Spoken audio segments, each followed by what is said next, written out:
A very warm welcome to all of you to Self Selection Code, a one step towards uniform. मेरा नाम है शिवम वाशने।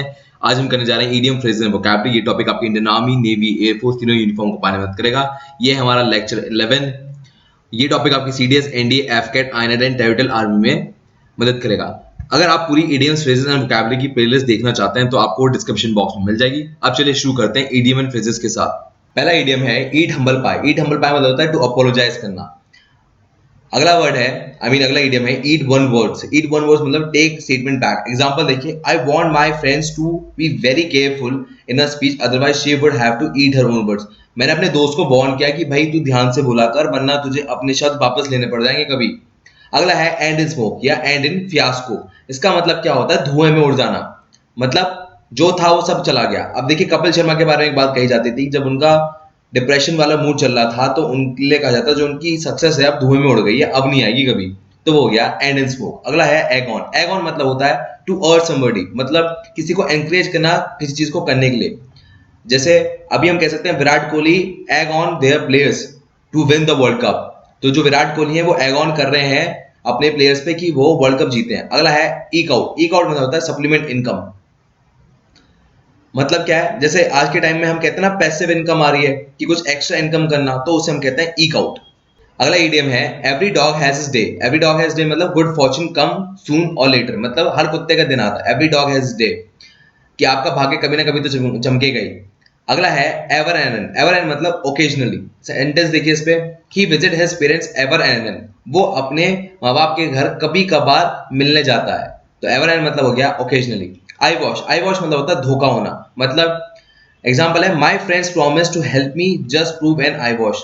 मेरे friend का जो प्रॉमिस था वो सिर्फ एक धोखा था और कुछ नहीं। या हम कह सकते हैं today's relationship between boyfriend girlfriend is an eye wash, कि वहां पर जो बॉयफ्रेंड गर्लफ्रेंड के बीच में जो प्रोमिस किए जाते हैं ना वो हवा में उड़ जाते हैं, तो उसे हम कहते हैं आई वॉश। अब आते हैं वोकैबुलरी पे। अब देखिए पहला वर्ड है एक्सटेंड। एक्सटेंड मतलब होता है इन एग्जिस्टेंस, किसी चीज का अस्तित्व में होना। अब इसका जरा सेंटेंस देखिए, many of the ancient document. कई पुराने पौराणिक जो डॉक्यूमेंट्स हैं वो आज भी एक्सटेंड में है, मतलब एग्जिस्टेंस में है। तो उनके बारे में कुछ बताइए जो इंडियन कल्चर के बारे में बताएं। अगला है इकेस्टेसी। इकेस्टेसी मतलब होता है रैप्चर जॉय, मतलब बहुत ज्यादा खुशी होना, उल्लास होना। जैसे मैं कहूं पेरेंट्स के चेहरे पे खुशी आ गई जब उन्हें पता लगा उनके बच्चे का एसएसबी में रिकमेंडेशन हो गया है। तो पेरेंट्स, इकेस्टेसी ऑफ पेरेंट्स फेस, तो इसका मतलब हो गया पेरेंट्स के चेहरे पे खुशी होना। इकेस्टेसी चेहरे पे खुशी होना। अगला है एफिगेवी। एफिगी मतलब होता है डमी। एग्जांपल देखिए, effigy of the American president was burned by the crowd when the unfavorable remark against India were made by him.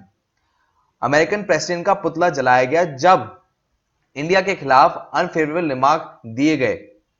अगला है एक्सॉर्बिटेंट। एक्सॉर्बिटेंट मतलब होता है एक्सेसिव, मतलब किसी चीज का एक्सेसिव यूज होना। एग्जांपल देखिए, it is a very difficult to hire a taxi because of the exorbitant charges. जब ये मुश्किल हो जाता है टैक्सी को हायर करना जब टैक्सी वाले एक्स्ट्रा चार्जेस कर रहे होते हैं। अगला है एम्बेजलमेंट। एम्बेजलमेंट मतलब होता है कि wrong use of money. Example देखिए, most of the politician involve in the embezzlement of the public money are still at large.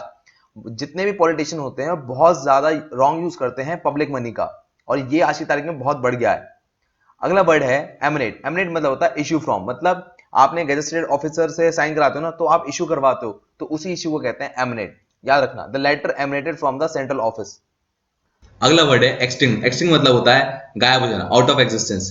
तो यहां पर आप एग्जांपल ले सकते हैं डायनासोर का। डायनासोर अभी दुनिया से गायब हो गए हैं, तो हम कहेंगे एक्सटिंक्ट। अगला है इमैक्युलेटेड। इमैक्युलेटेड मतलब होता है थिन एंड वेस्टेड, मतलब जैसे हम कहेंगे कमजोर हो जाना किसी चीज का। मैं कह सकते हैं अन्ना हजारे जो है बहुत कमजोर हो गए थे एंटी करप्शन मूवमेंट के टाइम पर। अगला वर्ड है इल्यूसिडेट। इल्यूसिडेट मतलब होता है एनलाइटन करना, किसी चीज को बहुत ज्यादा तरह से अच्छी तरह से एक्सप्लेन करना। तो इल्यूसिडेट का एग्जांपल होगा government had been asked to elucidate the economic policy. सरकार से कहा गया कि आप बताइए अपनी इकोनॉमिक पॉलिसी को पूरे विस्तार से। अगला वर्ड है एनग्रोस। एनग्रोस मतलब होता है विस्तार से। और जैसे अगर एग्जांपल है पेंटिंग, आप पेंटिंग करते करते खो जाएं पेंटिंग करने में, तो उसे कहेंगे एनग्रोस। अगला वर्ड है एनॉर्मिटी। एनॉर्मिटी मतलब होता है ग्रेट विकेडनेस, मतलब कोई काम आपने बहुत गलत कर दिया। एग्जांपल है he is hardened criminal and is insensitive to the enormity of his crime. मतलब वो एक बहुत बड़ा क्रिमिनल है और उसको बिल्कुल भी एहसास नहीं है उसने कितना रॉन्ग काम कर दिया है। ये होता है वीडियो का एंड। ये सारे वर्ड्स मैंने लिए थे ऑब्जेक्टिव जनरल इंग्लिश किताब से, तो आप इसे रेफर कर सकते हैं। बेस्ट लिंक किताब है, इसका लिंक आपको डिस्क्रिप्शन बॉक्स में मिल जाएगा।